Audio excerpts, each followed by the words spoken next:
Breezy Planning Commission. We will call the meeting to order. Approval of the minutes of July.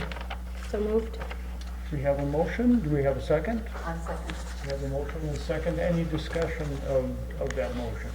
Larry? One minor item, I'm not gonna propose any changes, but I thought it was biasly written in favor of, limiting animal husbandry, and I don't think that's exactly the way the meeting went, so, but I'm not sure what you do about it. Is there a specific? Larry, No, I'm not gonna rewrite the thing, but Okay. it just, like I say, I just thought it was a biased report. Okay. Any further discussion of the minutes? If not, all in favor of that motion, please say aye. Aye. Opposed, the same. Motion passed. The next item on the agenda is the city council report. Councilman Bottom. Thank you, Mr. Chair. I'll be brief. You've all had your packets and read it, I'm sure. Two items of note that are also in your packet. Number one, Councilor Williams has proposed a new ordinance or code in respect to property management, how folks manage their property. She's enlisted the assistance of the building inspector, Scott Sadusky, and in your packet is a narration from Crosby on their code. So you can expect to see that, folks, coming, I would guess. Second, the council passed the revised comprehensive plan, and I, for one, as a member of the council, extend my appreciation and thanks to folks who worked very, very hard on that. That's all I have, Mr. Chair. Thank you, Councilman Bottom. We will then move to open forum number one. Would anyone like to speak? And if so, maybe one could come to the microphone and give their name and address. Anyone like to speak? Let's open forum. Whatever you would like to say, I guess. I went for the legal. Okay.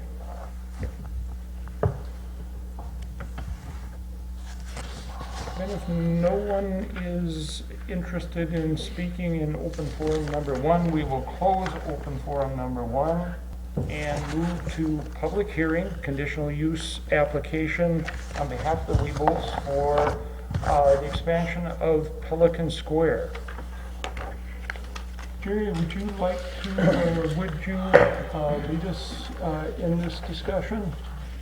I'll introduce the subject, and then maybe the applicant could give a presentation of what he's proposing to do. The application is for a conditional use permit to construct a 4,780 square foot addition to the existing convenience store, gas station, off-sale liquor store, and also construct a 2-bay car wash adjacent to the properties to the west. The applicant proposes to clear cut trees from lots and provide for landscaping and drainage improvements, resulting in a site that has impervious coverage of 40%. With that, I think the applicant is here, Mr. Wiebolt, and maybe he could just address briefly what is in your packet and what he's proposing to do. Hi, I'm Mike Wiebolt. My wife Jane and I own Pelican Square down the road. We're looking at, as Jerry said, at an expansion at Pelican. We're going to almost effectively double the size of the existing store and put in a double car wash, 2 bays. And we're looking at basically the same product lines we have now, except we're going to add some fresh meat and produce and bakery. So a little more extensive on the grocery end. Of course, I think as most of you know, we've been there almost 30 years, and I think it has been that long, yeah. And been, I think, good corporate citizens. I don't think we've been in too much trouble over the years. So we're intending to operate the same way we always have. The project is nice. I think we've worked very hard. First, I should have thanked Jerry and Kathy, and I know Joe wasn't here, but they did a wonderful job. They were always available with questions, and there have been a lot of them. I've been pestering them for almost a year now with different things, and I think with their help, we came up with or direction, came up with a real good project. We're not looking for any variances. We're going to handle all of our own stormwater.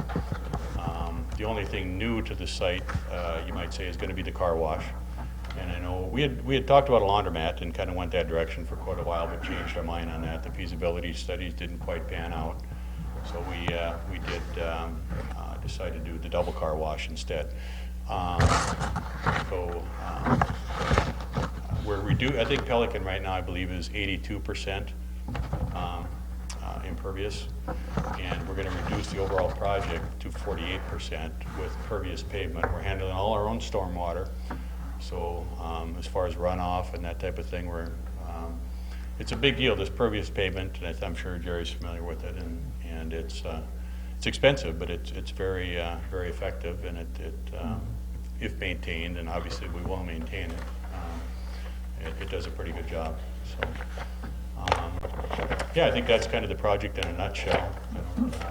As far as trees, the exit lots where we have there's a drive, the trucks will deliver basically in the back of the store now, and then drive out towards the Pelican Lake Motel. And the intention there would be an exit only, right turn only drive. I think if you look at the plan, you can see the drive is angled that way. It's going to be virtually, or very difficult, I won't say impossible, to make a left-hand turn. And then we direct everybody back out towards 11, where they could either obviously go right or left at that stage of the game. So, and our intention is to leave those trees, except for the driveway, on those two lots. So I think that'll be and everything is zoned commercial. I know that you've got that in your packet as well too. So, but leaving all of those lots, or all of those trees, I think will, be I guess a benefit to the area and the neighbors and that type of thing. You've got the landscape plan in front of you for the rest of the site and the elevations and so forth. So, yeah, I guess in a nutshell, that's the project, and obviously you're supposed to have questions or thoughts. So. Are there any questions from Sarah? Yeah. Sure. From the plan here, it looks like cars would go around the back of the building and then enter the car wash from the south end and exit on the north side. Exactly right. Okay. Yep. Then, but there is an exit onto Bluebird Lane. What Yep. is that for? That's for semis, or delivery trucks, that type of thing. So basically that'll be an exit only. Obviously, cars could go through there Yeah. if they wanted to, but we're going to make it as narrow as we can, so it's just to make the traffic a little easier to flow out that direction, some congestion, that kind of thing, off of the Pelican Square lot. Okay. Bluebird Lane is quite a bit higher than what the rest of the area there is. It is. That's why we have a retaining wall. There's a double retaining wall right at those two lots that you're talking about, to retain the dirt there, and then we'll have to knock the road in as it's laid out in the plan. So the idea would be to exit on Bluebird Lane and then on to 11? Exactly right. Yep. And our intention is, as I say, to make that an exit only, right turn only. So you'll come out kind of right by Lakes and Leisure Building and Pelican Lake Motel. And the way that the drive is tipped, obviously the idea would be just to turn right in front of Lakes and Leisure and exit onto 11. So Yeah, a left turn there would be difficult, I think. a left turn would be almost Because impossible. it's right Yeah, down the bottom of the hill there, so you can't really see the traffic coming. exactly. Yep. Yep. That's all. Other Thank you. questions for Mike? I have a question about bet. the stormwater management. You mentioned somewhere in there about the retention pond. Are you talking about that one on the golf course? Nope. Our own retention pond. It's about, if you look at just to the, towards the store from the car wash, you see those real tight lines. Those are topography lines, topo lines. And I believe, correct me if I'm wrong, John, but I think it's about 2 feet lower, 2.5 feet lower than the store, if you follow the elevation. So the water will go into that. Some people, might call it a rain garden or something, and so that'll hold the water, that and the darker colored pavement, which is pervious asphalt. Okay. Any other questions? Thank you, Mike. You bet. Thank you. Appreciate it. Jerry, would you go through your staff review for us? Okay, as stated as Mike stated, the application is for a conditional use permit to propose an addition to the existing retail store. It's a conditional use for vegetation removal and clear cutting. And it's a conditional use for the car wash. The property is all zoned commercial. The site is serviced by municipal sanitary sewer. The impervious coverage that is today 82% on the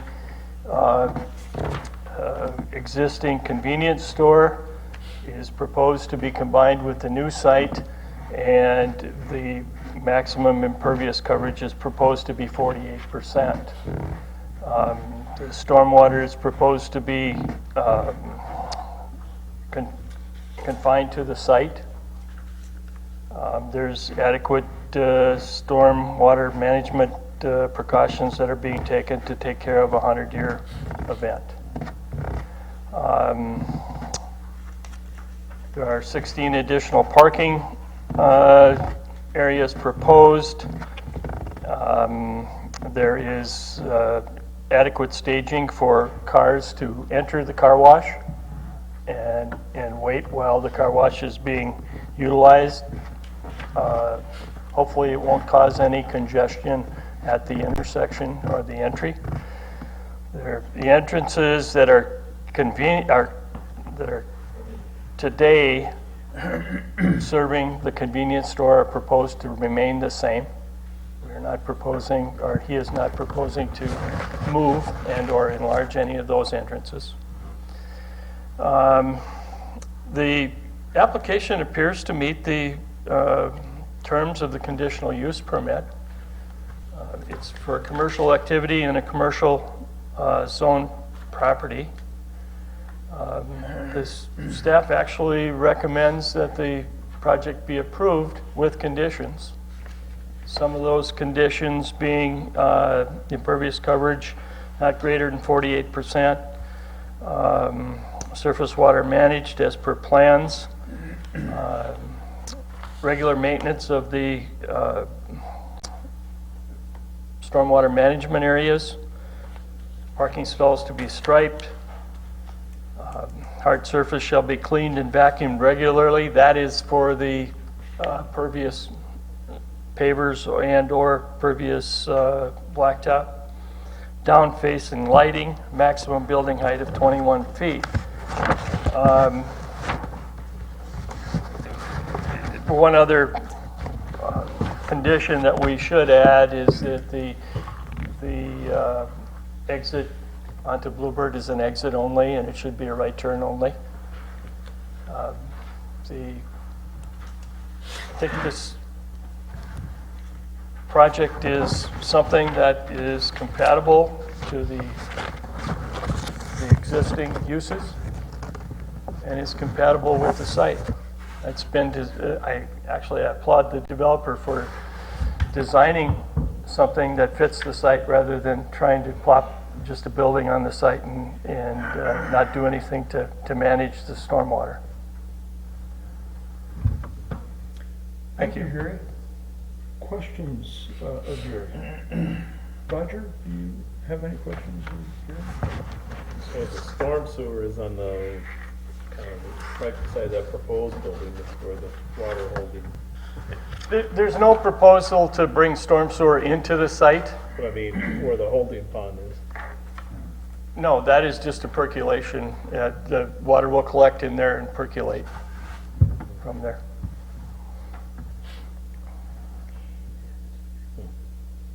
Peggy?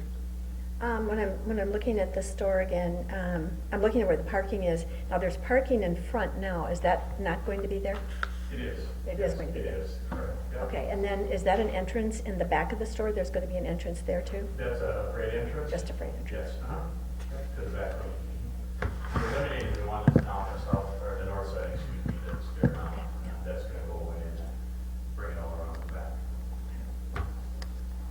Larry? Yes. On your conditional use, item number 1, it says, impervious coverage shall not be greater than 48 feet. Well, his proposal is 48, but if the code says 50, why doesn't the limitation say 50? Just in case something goes up an inch.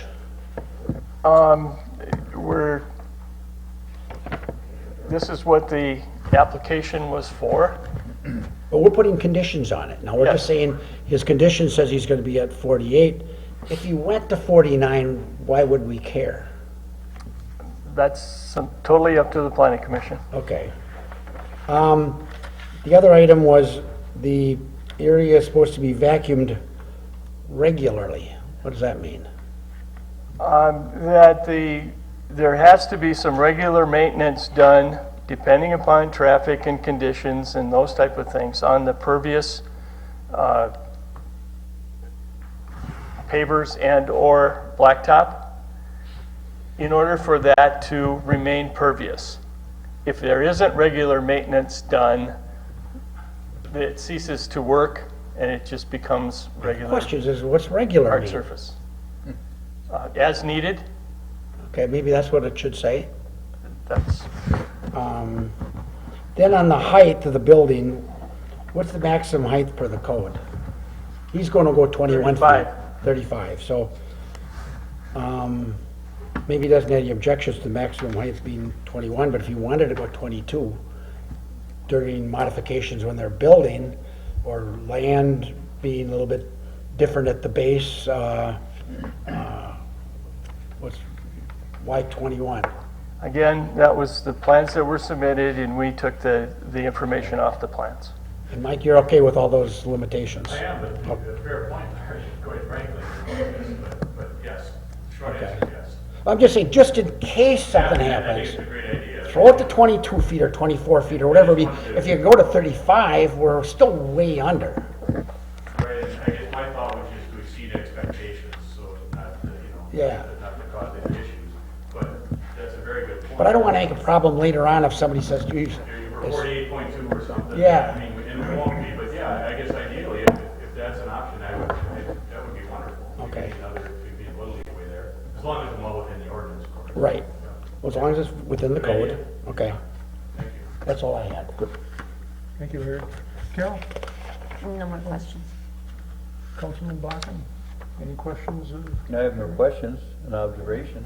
Well-prepared project, well presented, and I'm glad to see an expansion to the work facility. We need it. We're both, I need it. Are there any public statements? Would anyone like to come to the microphone and make any statements about the application? Pardon? My question, Sure.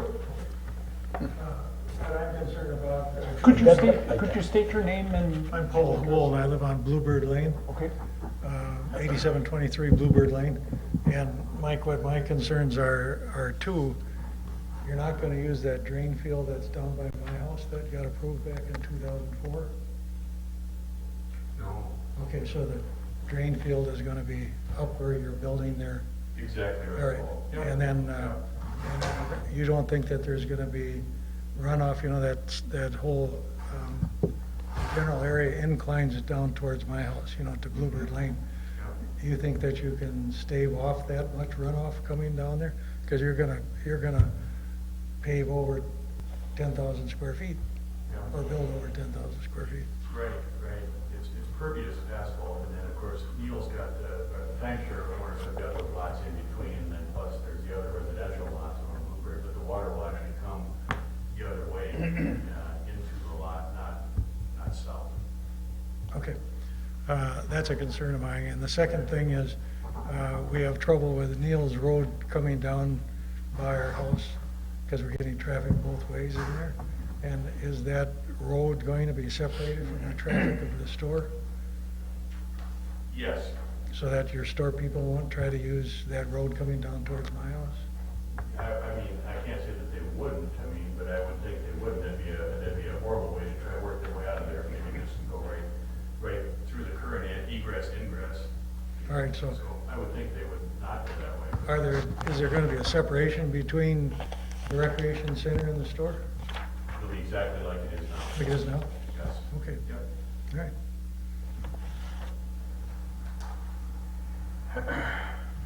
That's all I got, thank you. Good. Thank you. Thank you, Mike. Again, if you would state your name and address. Thank you, Commissioners, Councilman, and Chairman. My name is Cassius McChesney. I live at 8729 Bluebird Lane. I'm a next-door neighbor to Paul, who just spoke.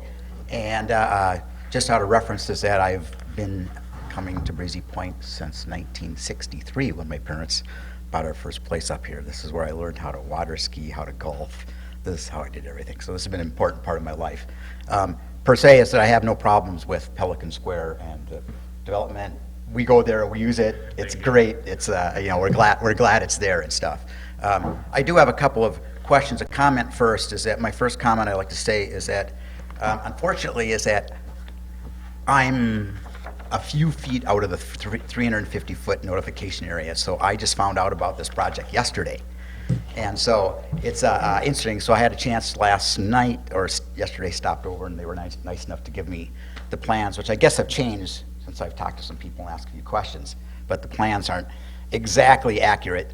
And so some of my questions are, I guess, many. I'm an engineer by training. I've worked on planning and zoning a lot. And one of the things I did in my job was to ask questions and to make sure that everything's answered correctly. I have lots of questions. Unfortunately, I don't want to take up all the time of you guys right now, but I would suggest in the future it'd be nice if you kind of looked outside of that 350 foot. I'm only a few feet outside of that, and it doesn't impact me. You met all the statutory requirements. I understand that. You guys do a great job. I have no problems with that, but it would have been nice and something maybe to consider in the future when you're doing these kind of things, just to kind of, it'd be nice if I would have known this stuff, because I could have gotten all my questions answered that I have right now, answered appropriately outside of this forum.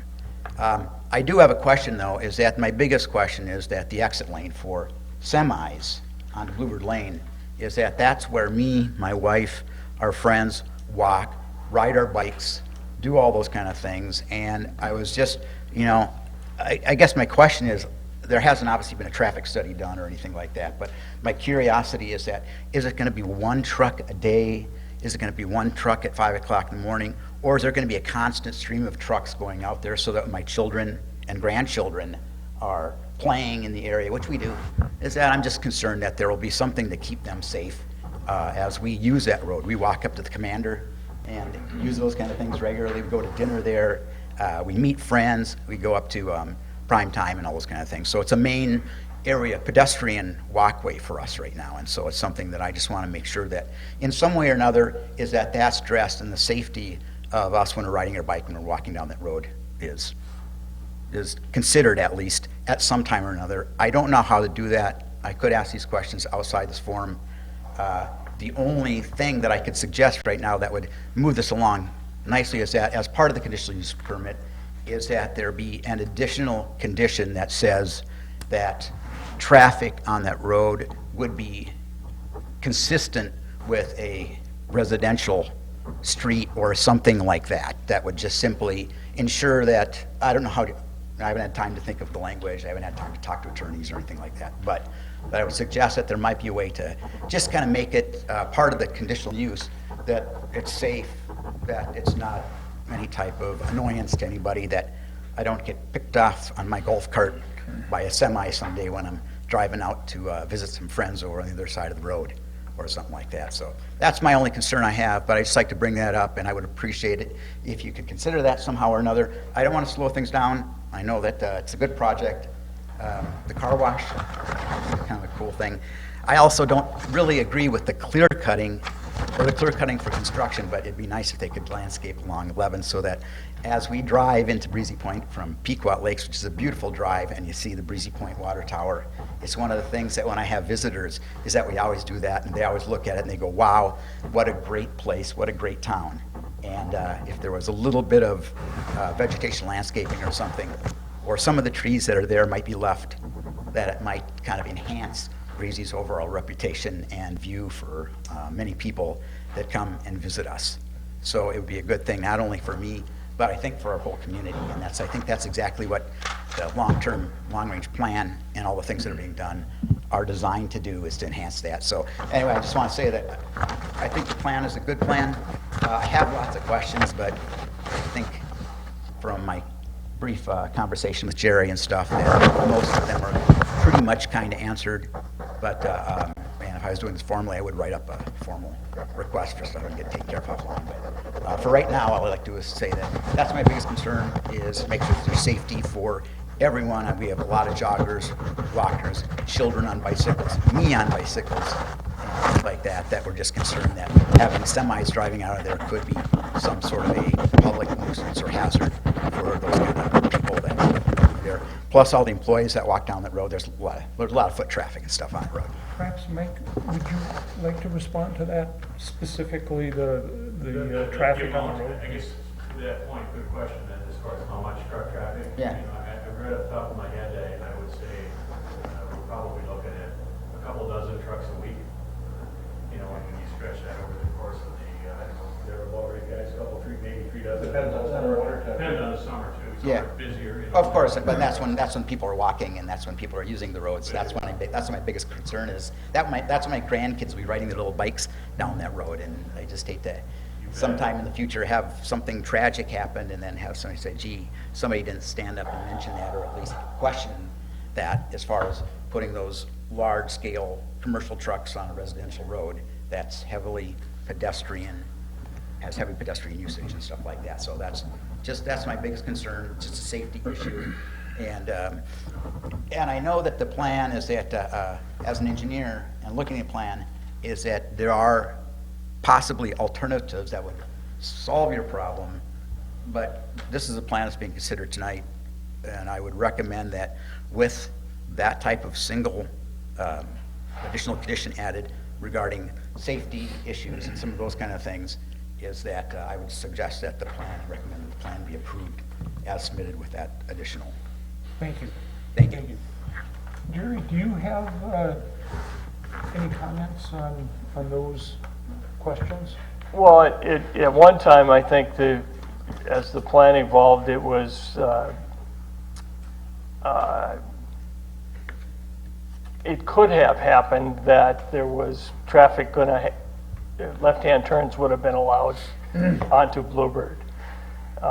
Based on some conversations that Mike and I had, we felt it was just better to try to skew the driveway so that it encouraged folks to, if they use it, to go right and stay in the commercial area and not go through the residential area.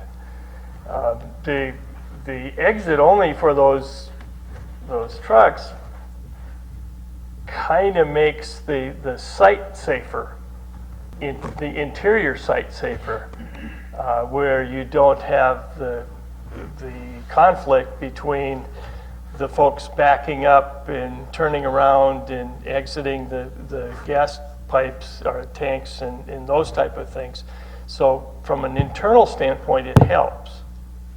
Yes, it's a little added traffic onto Bluebird, but I think the fact that the driveway is skewed in such a way that the right turns are only allowed, and we prohibit the traffic from doing left-hand turns. Now, that's not to say that somebody isn't going to try to do that in a rush, but I think it'll be minimized. Yes. Is that so? Commercial traffic is allowed on residential streets in Breezy Point. Is that what you're saying? I'm saying that any traffic is allowed on a public street. We don't prohibit trucks on any of the streets that we have.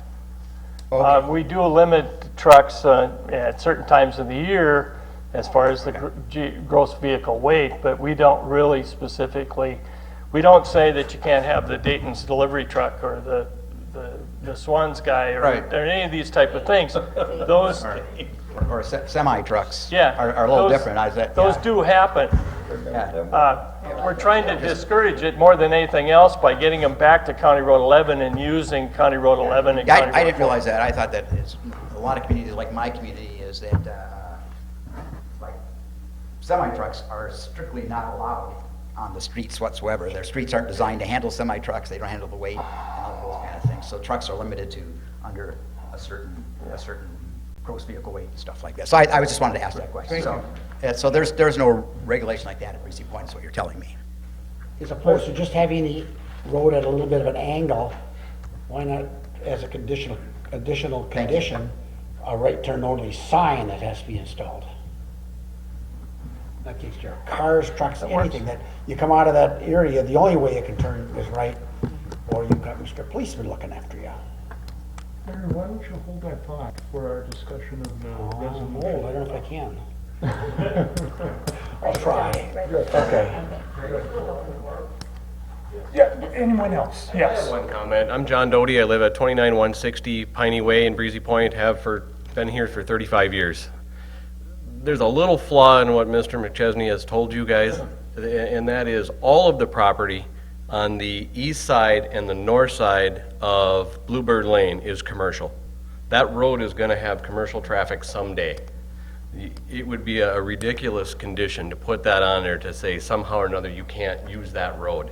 It just doesn't make any sense. That's what those lots are for. That's the primest property in the city for this type of stuff and the most correct spot for it. So I don't agree with that term, and I hope you don't either. So, I mean, not that we don't want to be safe or try to do those types of things with this project that Mr. Weeble's proposing, but those would be unrealistic. Thank you.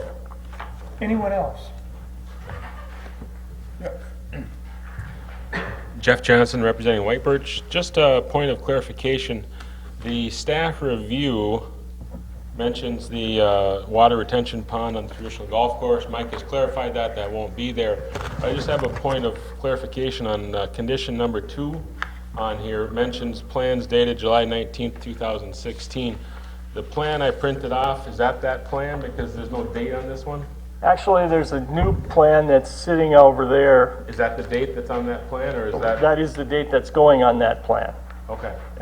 Because I wanted to make sure we had the correct plan that we're approving here, and we don't want any water in there. But we wish Mike well with his project. Thank you. Thank you, Jeff. Neil? Neil Narvison Management. Besides being partners at times with Mike on projects and also at times on projects on Bluebird Lane, I also own the real estate office, the Pelican Lake Motel, some lots to the south of the Pelican Lake Motel, some cabins to the south of those lots on the Pelican Lake Motel side of the road. And so John actually hit on my point, but I wanted to emphasize it again. Mike and myself have owned much of that corner of County 4 and 11 for quite some time now. Different parts of it, Mike longer than I have. And so one thing, after you've been paying commercial real estate taxes on lots for 20 years that are sitting there with trees on them, waiting for future development and waiting for the city to grow up to actually meet that development, it's a little disheartening when people come forward and say, now we don't want it, or now we're worried about it, or now we think it's a residential street. And I totally respect the residents on the other end of the street.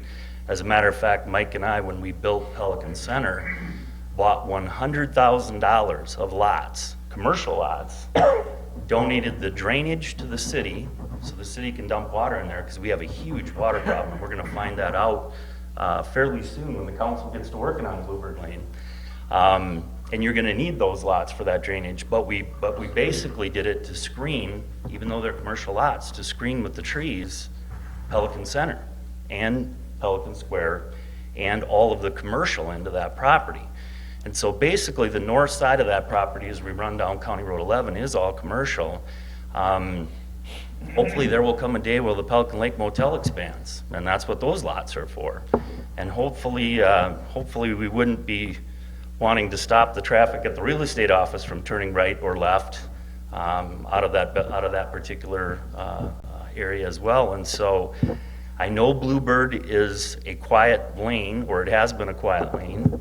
I think we've done a good job, although it sounded like Paul thought maybe not, of keeping the traffic on the outflow on the backside of Pelican Center, but and I don't think it gets much traffic at all, but we've worked really hard to sort of barrier the residential end of Bluebird Lane from the commercial end of Bluebird Lane. But it's important that you know, for example, where that driveway is coming out that Mike's talking about, that's midpoint in the commercial properties on both sides of the road. And so there will be other things that hopefully we're not paying commercial real estate taxes forever and never doing nothing with that property. If we are, they might as well be residential lots. But I just wanted to point that out. Obviously, I'm in favor of the project. I think it'd be great for the motel. Even though it's an exit-only driveway, I'm sure people will walk down that driveway and go down to the store, and they will like that. So I'm assuming it will help move people around a little safer off of County Road 11 as well. So just wanted to mention a couple of those things. Thank you, Leo. Anyone else?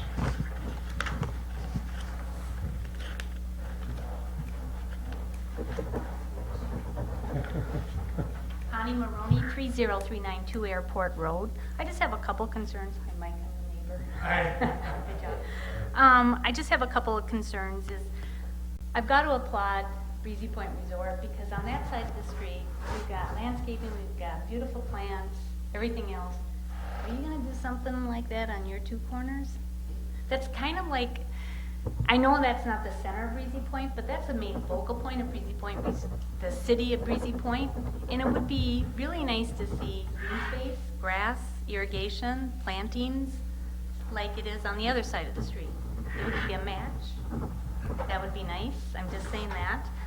Sidewalks for pedestrians, that would be really nice because so many of the kids walk up and down.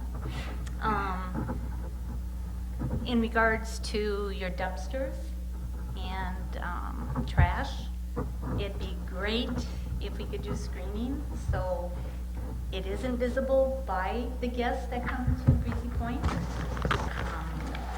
Again, I gotta say something. Last year we were here for Breezy Point Resort and they're across the street from us. Jeff Johnson, awesome. The plants, the fencing, all of it is great for the community. You have people walking up and down our street quite a bit. Yours is going to be more visible. That's all. Thanks. Thanks, Amy. Thank you. Mike, do you have a comment? Okay, good. Would anyone else like to make a public statement? If not, we will move to close the public hearing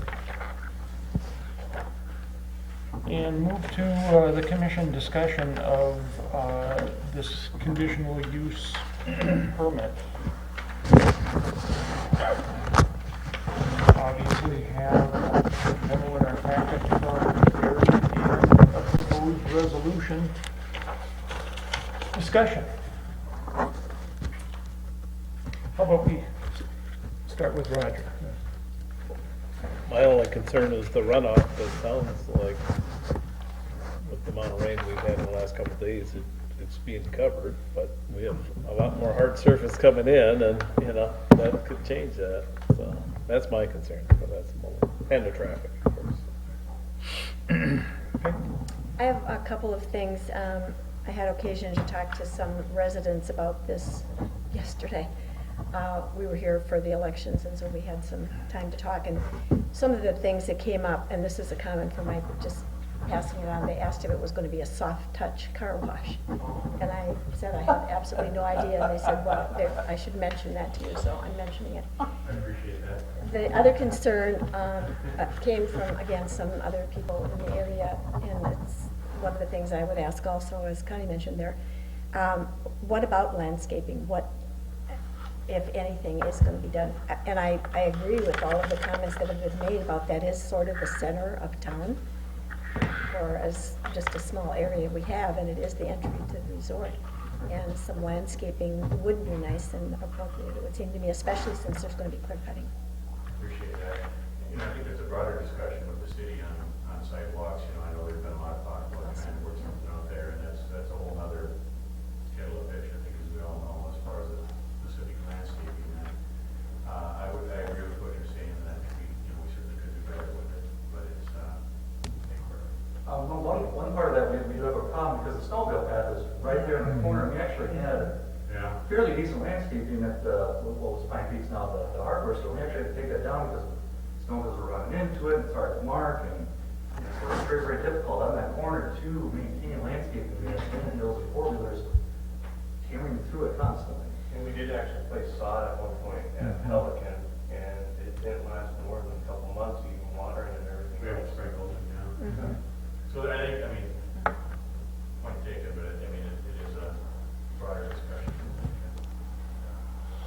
The actual landscape plan that we have, I think, on the site, is I think we've got more green space than we actually thought we would. That answers the question or not. It does, and it brings up another point. There's been talk about, at some point or other, Gary, you know this, about having a meeting of, people from the planning commission and from the city council to talk about some broad issues in the city, and that corner would be one of them. How to make that corner user-friendly as well as looking very like a good entrance to the city area. And it would be something, and I agree with you, sidewalks, that's not your issue, it's a community issue. I'd be more than happy to participate in the discussion and get involved in the details. Lower than that, but I think it is Yes, it is. Where are the dumpsters going? the dumpster actually, great question, they're gonna go around behind.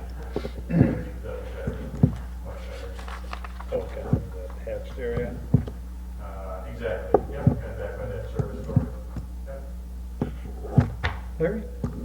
Well, if we're talking now, then I would propose that we actually change the impervious coverage from 48 to 50, and on number 9, taking the word regularly out and putting as needed in for the cleaning of the asphalt, and add another item that would say, a sign that says right turn only. And that's not only for delivery trucks, it's for any individuals that would be coming out there, and maybe that would affect residents on Bluebird Lane. We don't want them taking a left out of there either just because they got a car. It's easier. It's right turn for the trucks, it's right turn for everybody. So Larry, you're proposing those as revisions to the resolution? Okay. Okay. Here?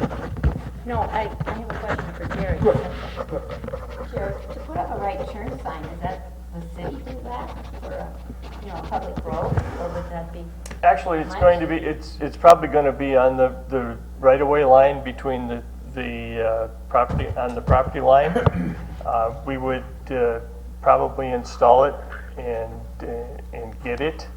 We would charge the developer for the sign. I don't have a problem with that, that's fine. Any comments, Councilman Bakken? Observation again. Okay. I get to do observations. Yes, you do. Kind of fun. You're a I don't care about opinions, I do observations. I really like what I heard tonight. I've heard some very, very healthy and progressive input from everybody. I really liked the idea of a joint committee. The city and the resort and the business owners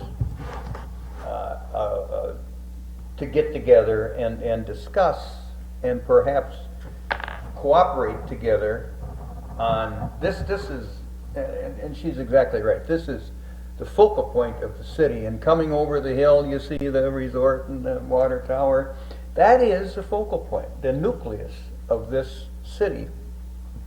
And I think it would be very, very, very good for the city to become, I speak only for myself now, to become involved in a joint venture in land or beautifying that corner. However we can act that out. End of story. I think that's a very good idea. Good. Larry, are you willing to make a motion on the resolution to include the revisions you've made? Yes, I propose that we accept the draft written up by Jim or Joe with the 3 changes that I suggested, even though that Jerry kind of says it's the city's responsibility to put in the turn sign. I think we can still make it a condition that that sign be installed. And if it means that Mike has to push the city to get that sign in, so be it. But otherwise, it still should be part of the deal. And clarification, just getting that 48 to 50 is a common sense kind of a thing. And I make the proposal that we approve the plan. I'll second that. Okay, we have a motion and a second. Is everyone clear about the revisions that Larry is making? Okay. Discussion of that motion. Well, there's a question right there. Jerry. Just, Sorry. I think I've got everything except one thing that Larry did mention earlier, and he was talking about the height of the building. Do you want to increase that, or? Well, you didn't have that on your It isn't. proposal, that's why I didn't bring it up again. Okay. But I didn't care. Okay. All right. I didn't know if you wanted that included or No, not. that That's can be why fine. I asked for the clarification. Discussion of the motion. No discussion? If not, all in favor of that motion, please say aye. Aye. Opposed, the same? Motion passed. Congratulations. Good job. Thank you.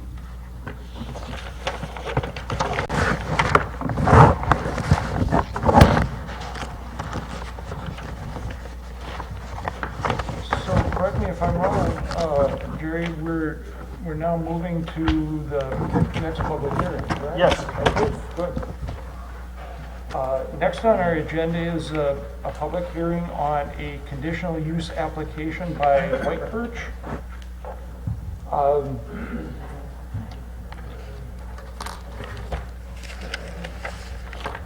I will open the public hearing on that application, and I have a hunch, Jerry, unless you want to say something, we could jump right to the applicant's presentation. I think that would be appropriate. You basically have heard this presentation once before.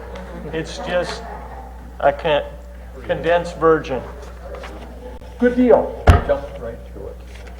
Mr. Chairman, members of the Planning Commission, David Landecker from Wink Associates, 8581 Ren Drive, Breezy Point, Minnesota, representing White Birch, Inc., on the addition of the Deacon's Lodge cottages or golf housing.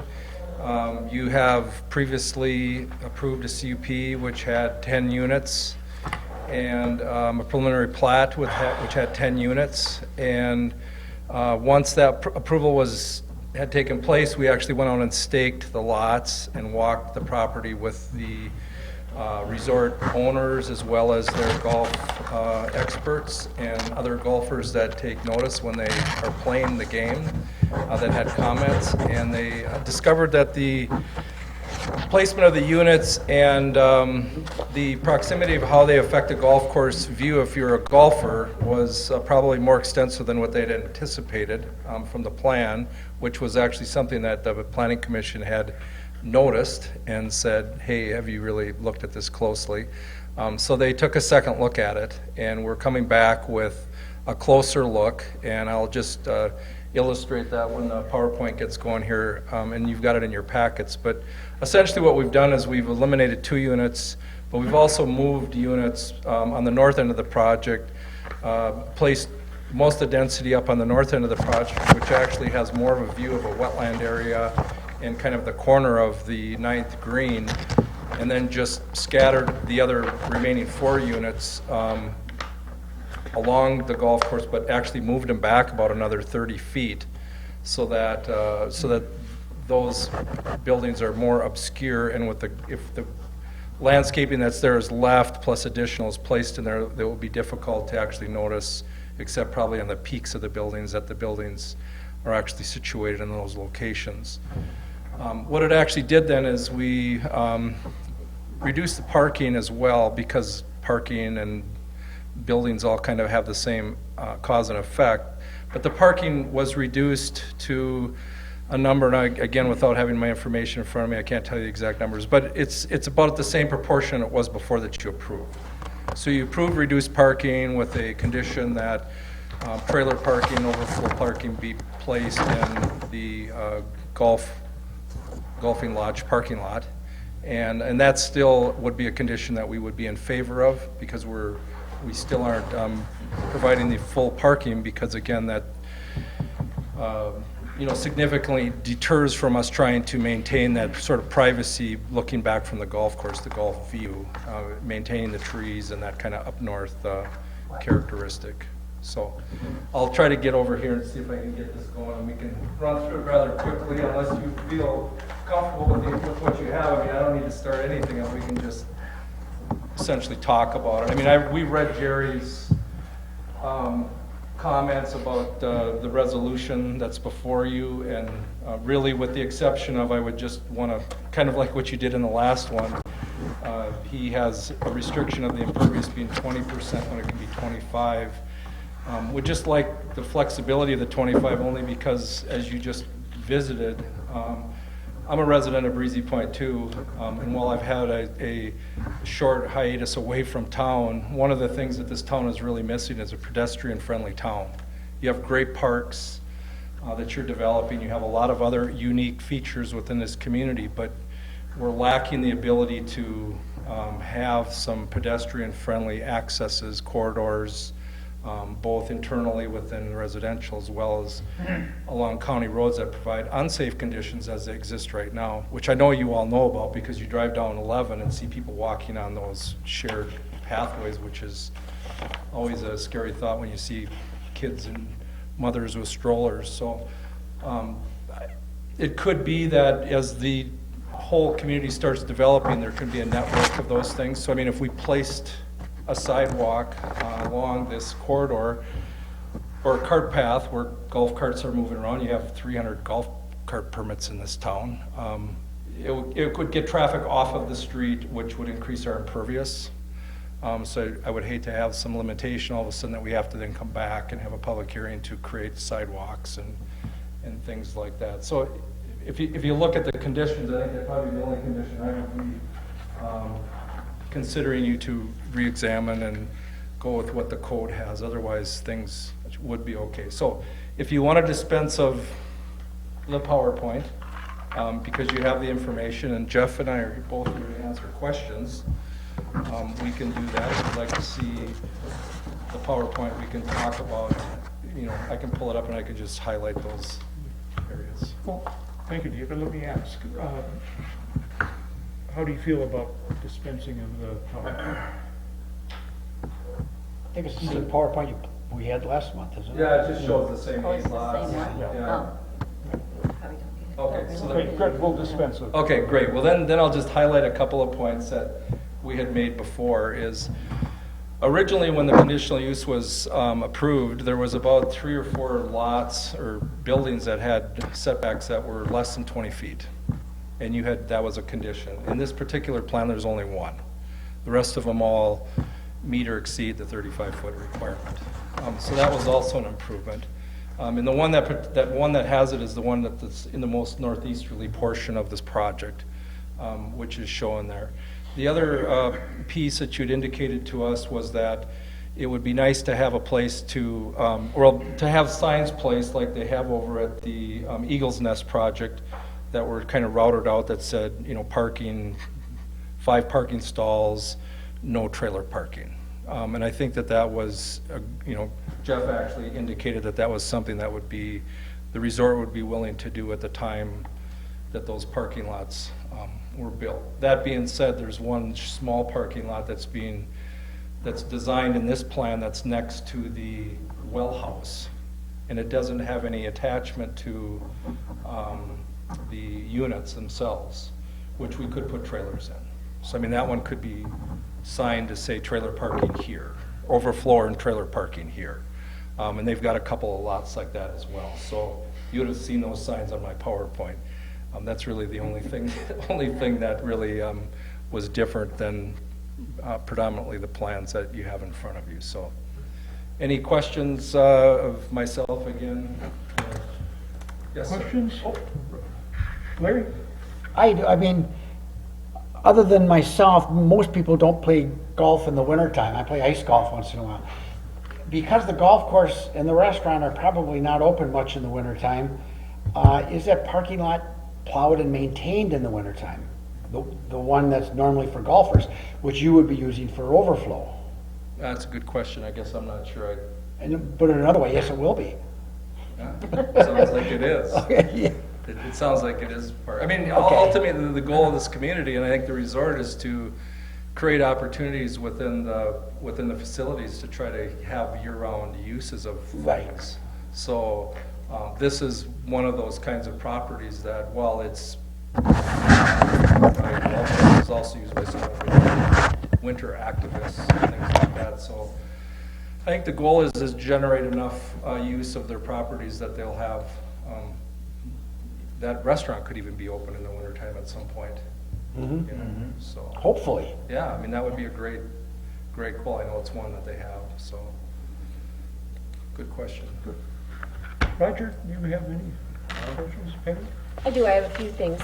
First of all, I guess I would disagree with that 6 space down by the well house, since you mentioned that, Yeah. and suggest that if we got overflow parking, fine, but trailers, I think it would really help the overall parking issue there, especially since you really legally don't have enough, or legally isn't the right, but according to the ordinance, have enough spaces.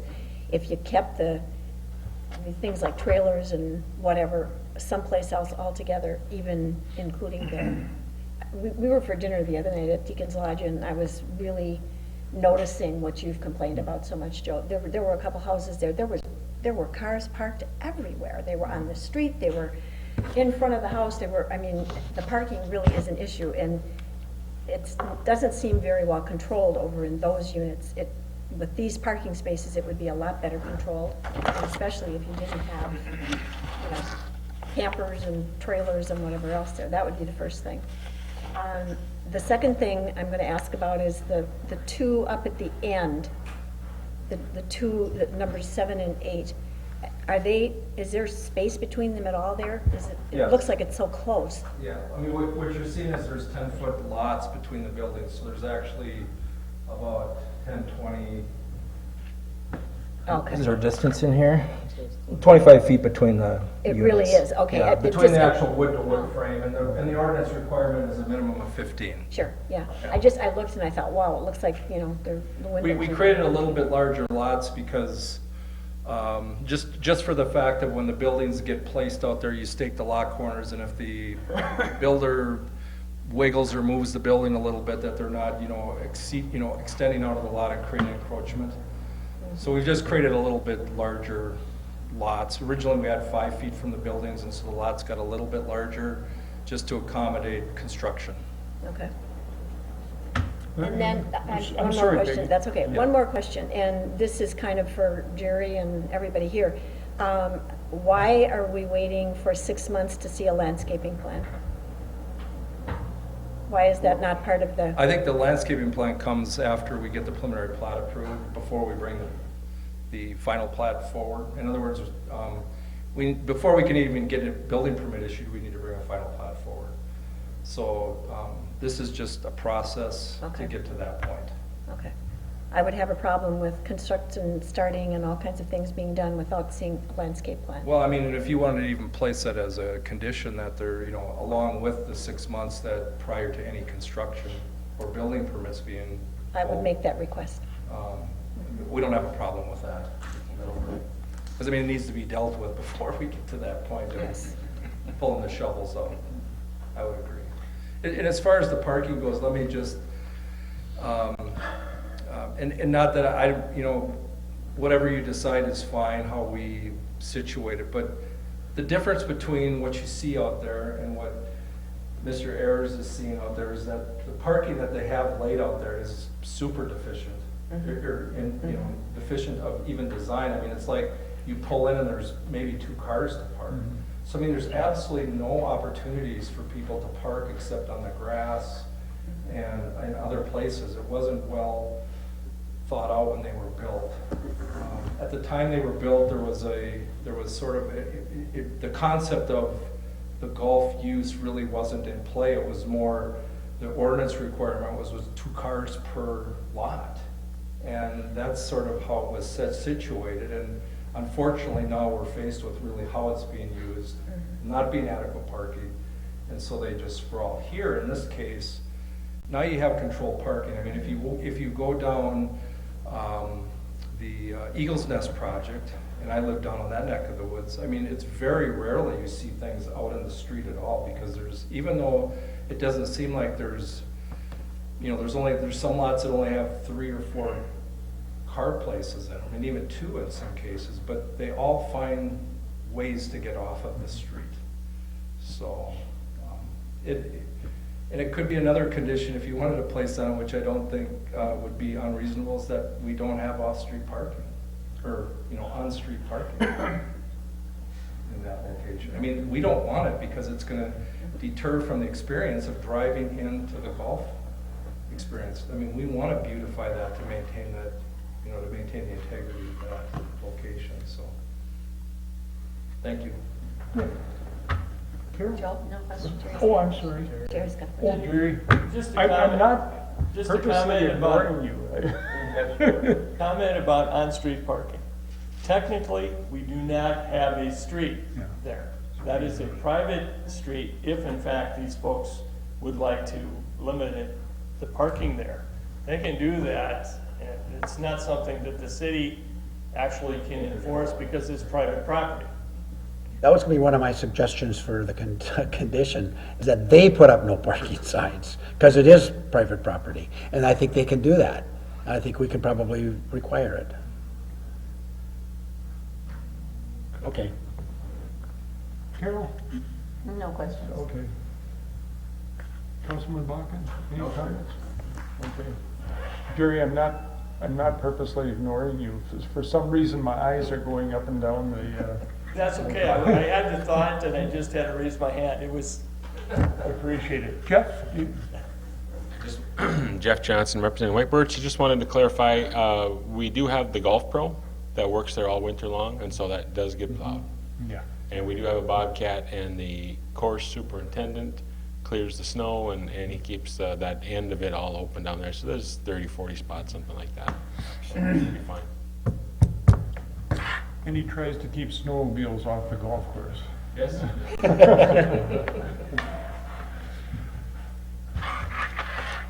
Okay, David, is that the extent of your presentation? Yes. Good deal, thank you. Jerry, staff review of this project? Yeah, I think he's covered most of it. The only issues, I think, is the parking. The parking in this proposal coincides with the previous approval that was given for the 10 units. It's proportionate.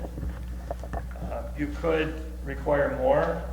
It would seem that with the satellite provisions for non-vehicles, I think that parking is probably adequate. It really equates to 1 vehicle per bedroom, which, hopefully that's enough. I do appreciate the concern for the other units that are over there, the pre-existing units. I don't think they anticipated they were going to be quite as successful, or that everybody would drive their own car or vehicle at that. Yeah, to some of those type of situations. I think it's probably a testament, Jerry, to why it's important that there be a thoughtful discussion by the planning commission and the council when faced with a project like this. And it's not only the parking here, it's some of the same traffic issues that we heard at the public hearing before, the concerns from the neighborhood. In these type of things kind of evolve, and we do one project and what did we do wrong, and then all of a sudden it pops up another condition. Jeff probably doesn't appreciate that other condition, but sometimes there's a reason for them. I think it probably didn't occur to anyone at the time that every single golfer in that cabin was going to drive their own car. You can see the parade on Friday afternoon, driving in. With that, I think, the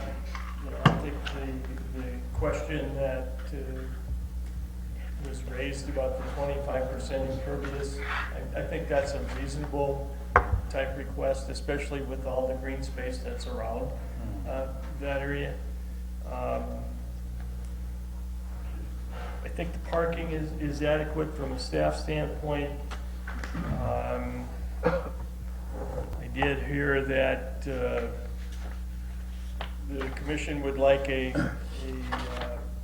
condition added that requires a professional landscape plan being submitted and approved prior to building permits being issued. I think that's a reasonable, and I think that proper no parking signage on the private drive is something that could be added as another condition. But we find that the staff finds that the proposal itself meets the terms of the ordinance or the intent of the ordinance, and it's a proper conditional use permit in this commercially zoned area. Thank you, Jerry. Questions of Jerry? Any? No. I would ask for public statements. Would anyone like to come to the microphone and make a comment on this project? If not, we will move to close the public hearing and open a discussion of this project. Roger, do you have any comments? Looks good to me. David? No, I think it's going to be fine with the suggestions that we've talked about, that they should be added. No, I think it's going to be a good project. I love going over there. Good. Yeah. He agreed exactly with what Peggy said. Good. I'm fine with it. Councilman Zaka? No, sir. Okay. Good. Is someone prepared to, Jerry's gonna. Jerry, I'm sorry. Here I go again. Yell at me, Jerry. Only because this is, again, an evolution project, and we did approve a 10-unit project prior to. So what you really need to do from a procedure standpoint is to do the first resolution, which is rescinding the approval that was granted May 10th. That would be your first action, and then you can do the resolution for the approval of the conditional use project. That was my fault. I jumped ahead, Jerry. Thank you for pointing Would you that do this out. together, so you rescind and replace? No. We would record them as separate documents. We would prefer that they be separate actions. Okay. We do have a proposed resolution for rescinding our previous action. Would someone be interested in making that motion? I would move that resolution to rescind. Okay. I'll second it. We have a motion and a second discussion. Any discussion? If not, all in favor of that motion, please say aye. Aye. Opposed, the same? Motion passed. Now we'll move to my asking you if you are prepared to make a motion on the resolution. However, I was remiss before. I should do this each time. Mike was a great mentor, and I forget to point out the findings that we must consider when we take action like this. Rather than go through them as I've done before, which is very time consuming, does anyone have a concern or comment on any of the findings? Okay, if not, is someone prepared to make a motion to approve the resolution with the addition, I correct? would be glad to make that motion. Okay. We have a motion And a second. Everyone clear about the addition we made? Who did the second? There. Oh, there. Thank you. Okay. Any discussion? To be clear, why don't we have Jerry tell us what those additional conditions were, just so we make sure he's got them. Okay. Professional landscape plan submitted and approved prior to building issuance of building permits. No parking on the private drive. And I think the resolution addresses 25% from the impervious coverage standpoint already. The staff permit, or the staff report indicated what was submitted. The 25% is addressed in the resolution. Could you go one step further on the no parking, requiring them to put signs up by the property? Signage prohibiting no parking Yes, on that's private. right. Okay. Everyone clear? No parking on private drive. What is the drive? Is it out? Arnold Palmer.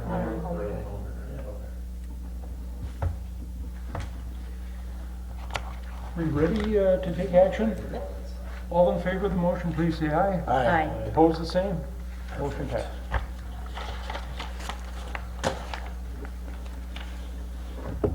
Next on the agenda is a public hearing to consider a recommendation to adopt an ordinance opting out of the requirement of the Minnesota, the temporary health care dwelling legislation by the state of Minnesota. We discussed this to a great extent at our last meeting. I will open the public hearing. I assume there's no applicant presentation. We do not have an applicant presentation. I would suggest that if there are some questions, specific questions, that maybe we go directly to that. Okay. I think the commission itself is pretty well briefed on the issue. Yes. Okay, any? So we're dispensing of a staff review of this. We've done that before. I would assume there are no public statements. Okay. We'll close the public hearing then and move to consideration of that recommendation to adopt ordinance 16-02. Discussion. Any discussion? I am hearing from an organization I belong to that's a planning organization that virtually a huge number, anyway, of various municipalities, townships, et cetera, in the state are opting out, and that there's great concern out there from individuals about how they can write their own ordinance within their community to address the issue, because the issue needs addressing, but not the way it was done. Good. Any other comments? I believe our responsibility is to make a recommendation on this to the city council, correct? Your responsibility would be to either recommend adoption or denial of this proposed ordinance 1602. What is your pleasure? I'll make a recommendation that we deny, Opt out. opt out of 1602. So that just goes to council then? Right, the planning commission cannot adopt resolutions. Right. The planning commission can hold a public hearing, they can make the recommendation to the council. It's still up to the council whether they want to approve this resolution, or this Okay. ordinance. I'll second her motion. Okay, we have a motion and a second, and essentially the motion is to recommend to the council that the city of Breezy Point opt out of this legislation by the state of Minnesota. Okay, any discussion? If not, all in favor of that motion, please say aye. Aye. Opposed, the same? Motion passed. Next item on the agenda is other property maintenance code. And we have a rather lengthy example of that from the city of Crosby, correct, Jerry? The intent was to expose you to a potential request. This is an example of what a maintenance code can look like. I'm sure we are going to have some further discussions about this as we go forward. This is just a preliminary exposure for you. Take a look at it, review it, see what you like, see what you don't like. It's rather lengthy. And Probably works for Edina. Everything works for Edina. Isn't there kind of a state written? Like Crosby uses one, I mean Brainerd uses a different one. Am I understanding that right? Or what the state kind of recommend? the state I'm doesn't just have a asking. recommendation, quite frankly. They They don't. do have some, you know, they do have, the state actually doesn't have a recommendation for this type of thing. The League of Cities probably has a draft ordinance that's somewhat similar to this, may not be quite as lengthy. Every community is a little bit different in what they want to see. Yeah. Some communities want to see all houses being white. Some don't want to see red roofs. You know, it's just up to the individual community what they want to do. The other part of it is, I think you have to look at these type of ordinances and say, what can you realistically enforce?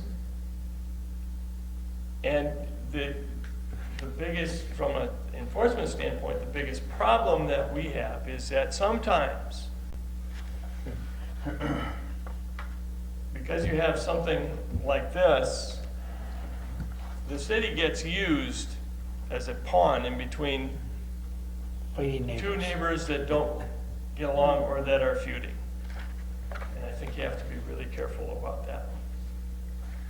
But the intent is to recognize this. There is, I believe Councilman Williams would like to see something like this. I believe that in, was it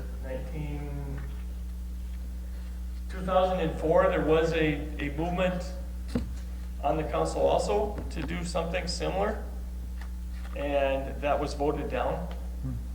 So there really isn't a maintenance code in the city of Breezy Point. So is this, I mean, I guess I'm not sure what the intent was to begin with. Is this an intent, did this come about because of comments about outside storage? Is that what started this? No, it didn't come from outside storage at all. It really came from a complaint of one neighbor about another neighbor. And under existing rules, if they fix up the house to make it structurally sound, there really isn't anything more that we can require of them to do. Now, that would not satisfy the neighbor in this case with the complaint. The complaint is probably this is not the type of dwelling unit or structure that I want next to my house, so city do something about it to get rid of it. If it's structurally sound, and in which it's got some problems today, but if the owner brings it up to standards that are livable, we can't go any further with it. But in this case, it won't satisfy the neighbor, and therefore the complaint came, and what can we do to satisfy that neighbor? Well, you just can't satisfy one neighbor, you have to do something that's uniform. And that's where the discussion started about the maintenance code. Of course, when you get into talking about a maintenance code, you get into outside storage issues. you get into all kinds of issues. You get into colors and fences and all those drainage and all those type of things that sometimes you may or may not want to get involved in. And 12.4 is absolutely ridiculous. Talking about no weeds, nothing over 8 inches tall. This is what our neighborhood is. I've got 3 lots behind me, I haven't touched any of them. They'd make me mow it? According to this, yeah. The other part of that is that you have a zoning code that basically addresses large lots, any large 2.5 acres and above. Is it realistic to require that 2.5 acre lots be mowed to 2 inches high on a regular basis? And those are some things that, like I said, each community is a little bit different. Yes, Larry, that's probably true in Edina, that's where everything is built and it's small lots and they're serviced by sewer and those type of things. And you go from property line to property line, and yeah. Yeah, and you don't have a lot of, they're year-round residents. Here you have summertime, year-round. Breezy Point's a little bit different. And like I said, what works in one community may not work in another. I'm amazed that this works for Crosby. This is brand new. Who says it works? I wouldn't tell you.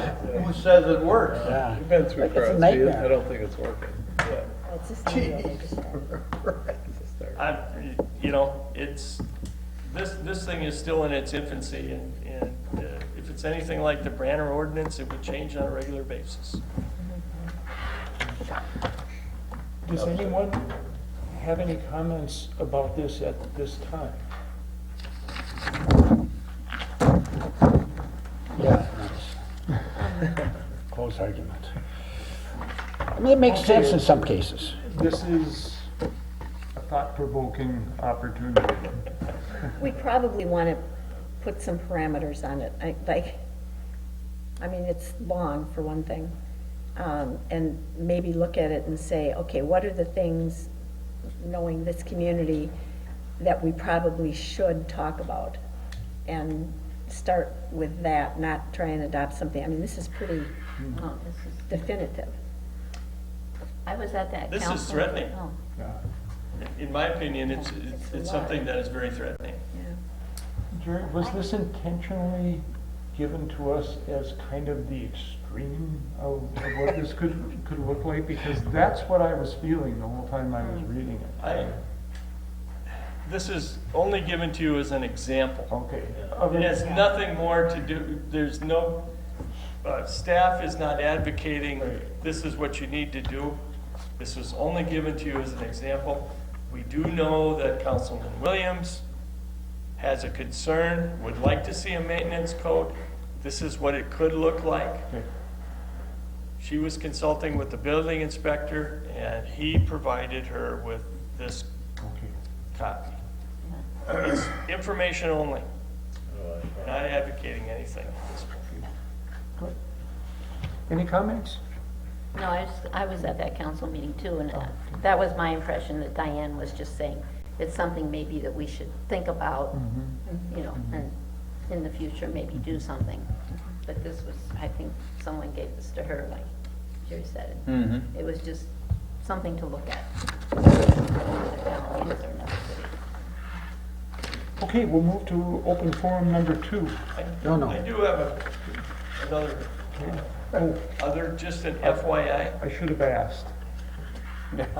We've had some inquiries from a company called Mobilite. Who? A company called Mobilite, and they are proposing to put a 120-foot pole in the right-of-way in front of the Antlers Resort.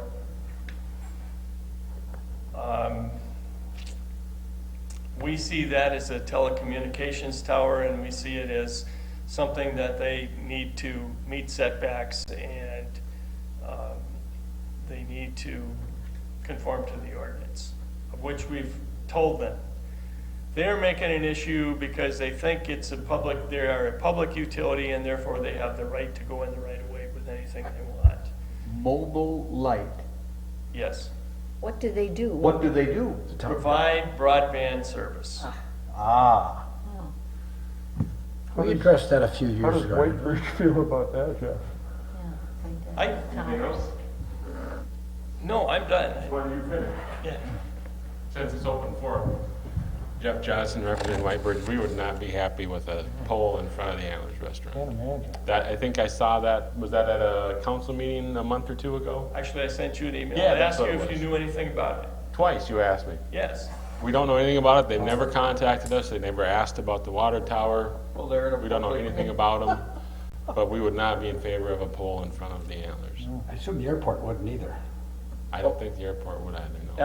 FYI, there are many other communities that have been contacted with the same type of thing. I don't know if they're gonna push the issue. We've said basically you don't have a good application because you don't conform with the ordinance. They may come back with something else. Our attorney is involved already. If they put it horizontal, it would be quite the problem. Yeah. Well, then you wouldn't meet the setbacks for sure. It might be you have to get in front of this type of a thing if you don't want it, in that, yes, it can be in a public utility, but it has to be underground. You know, you don't allow vertical things in the public utility, whatever it might be. We've already done that. You know, it's, in our opinion, it doesn't meet the ordinance.